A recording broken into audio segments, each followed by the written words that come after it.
porque o presidente do Senado, Rodrigo Pacheco, recorreu contra a decisão do ministro Cristiano Zanin, que suspendeu a desoneração da folha de pagamento. A Marília Ribeiro agora tem todos os detalhes.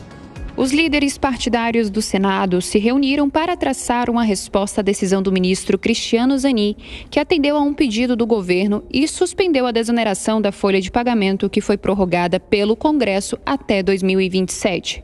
Segundo o senador Efraim Filho, do União da Paraíba, que foi autor da proposta, a mobilização jurídica e política no Senado tem o objetivo de reverter a determinação do Supremo Tribunal Federal. A gente acredita que a decisão do Congresso é a mais acertada e vamos tentar demonstrar isso. Ao anunciar o recurso contra a decisão de Zanin, o presidente do Senado, Rodrigo Pacheco, classificou a judicialização do caso como catastrófica. Pacheco afirmou ainda que as premissas que embasaram a ação da AGU e foram aceitas por Zanin não são verdadeiras. Eu afirmo, como presidente do Senado, que esta premissa não é verdadeira. O projeto de lei, a lei que foi aprovada, 14.784 de 2023, prevê de maneira muito clara, categórica e material, no trabalho feito pelo relator, senador Ângelo Coronel, num projeto do senador Efraim Filho, a estimativa orçamentária e financeira exigida pelo artigo 113, tanto para a desoneração dos 17 setores, quanto para a desoneração dos municípios. Pacheco também ressaltou o trabalho que foi feito pelo Congresso Nacional desde a transição de governo para estimular o crescimento econômico do país. Para ele, a investida do governo no STF trata como se os problemas do Brasil se resumissem à desoneração da folha. E é incrível agora nós nos depararmos com uma situação, inclusive espelhada numa petição da Advocacia Geral da União, como se os problemas do Brasil se resumissem à desoneração da folha de pagamento de 17 setores e à desoneração de municípios já muito sacrificados por um pacto federativo muito injusto para municípios.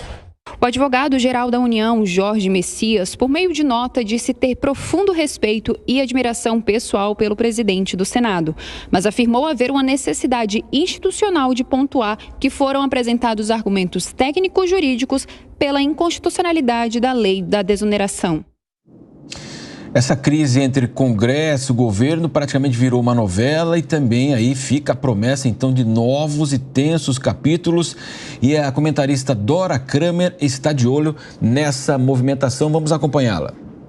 Que o Congresso reagiria mal à atitude do governo de recorrer ao Supremo Tribunal Federal contra a desoneração da folha de pagamentos de empresas e prefeituras, isso já era esperado. Agora, o que foi além da expectativa foi o tom da reação, né? Além de já ter entrado com recurso contra essa ação do governo no Supremo Tribunal Federal, o presidente do Congresso, Rodrigo Pacheco, fez um pronunciamento muito duro, chamando de catastrófica a decisão do governo, dizendo que foi infeliz, enfim.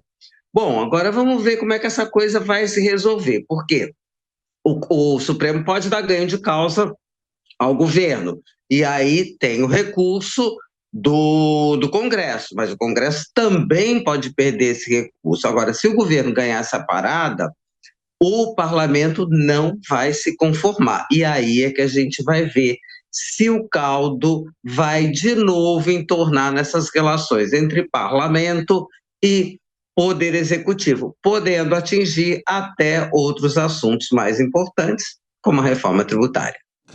Vamos permanecer nesse assunto, porque após então o ministro Cristiano Zanin suspender essa desoneração da folha, como bem avaliou agora a Dora, obviamente houve também uma grande reação no Congresso. Quem traz todos os detalhes agora dessa reação é o Bruno Pinheiro. O autor do projeto, o senador Efraim Filho do União, disse que o Congresso levou pelo menos 10 meses para estudar a desoneração da folha para 17 setores e que agora o mesmo Congresso vai atuar jurídico e politicamente para derrubar essa nova decisão do Supremo Tribunal Federal. Esse foi um projeto que tramitou durante 10 meses, tanto na Câmara quanto no Senado. Se houve leniência, se houve omissão ou inércia, não foi da parte do Congresso.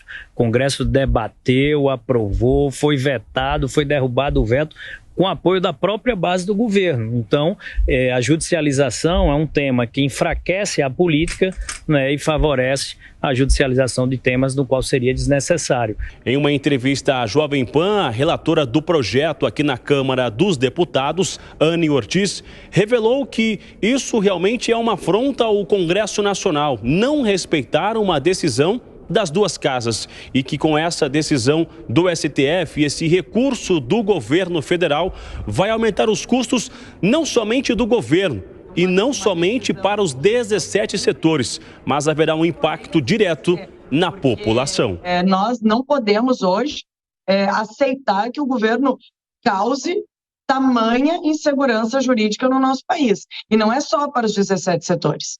Nós falamos dos 17 setores que são afetados diretamente, mas o efeito cascata, ele traz um prejuízo, né, para a economia brasileira.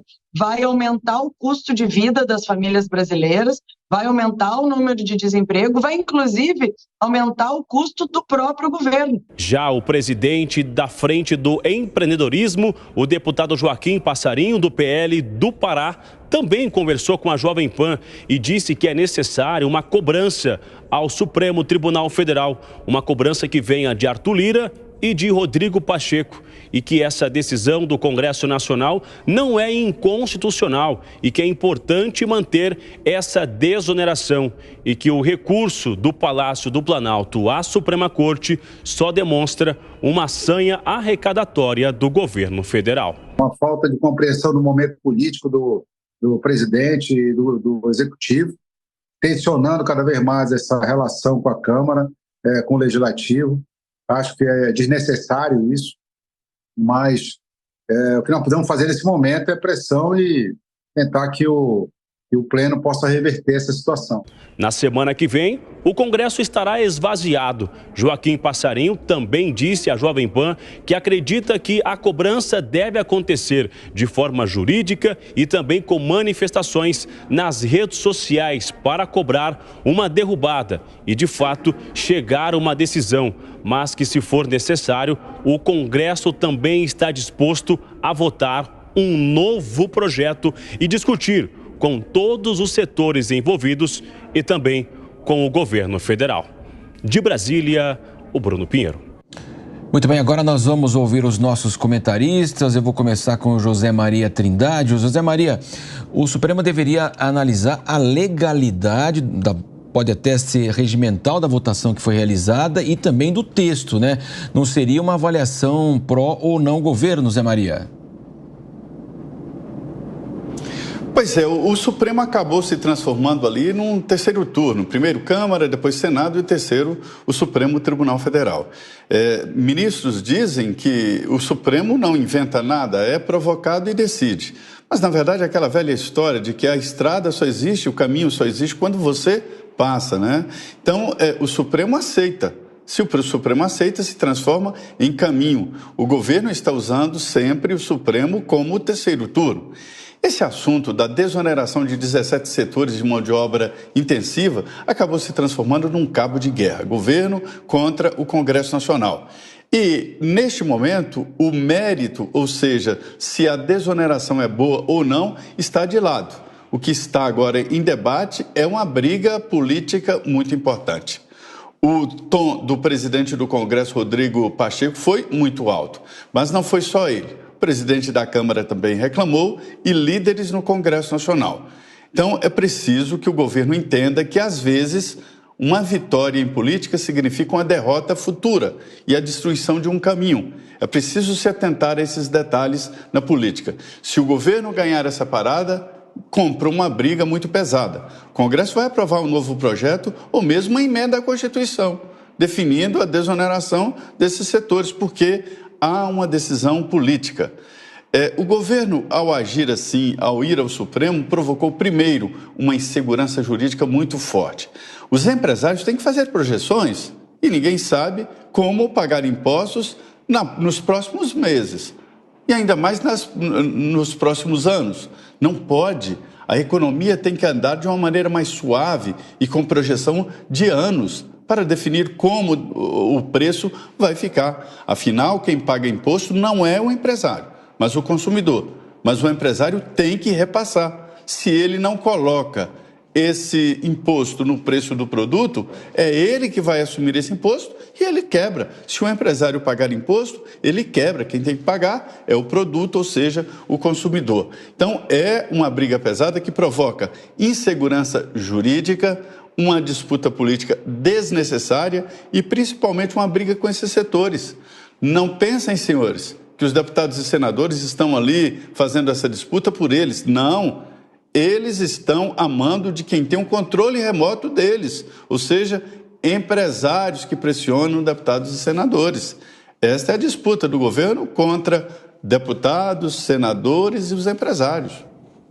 Pois é, deixando o mérito de lado, como eu já comentei, que acho que a desoneração não é uma boa política para a geração de emprego, porque o custo da Previdência continua existindo.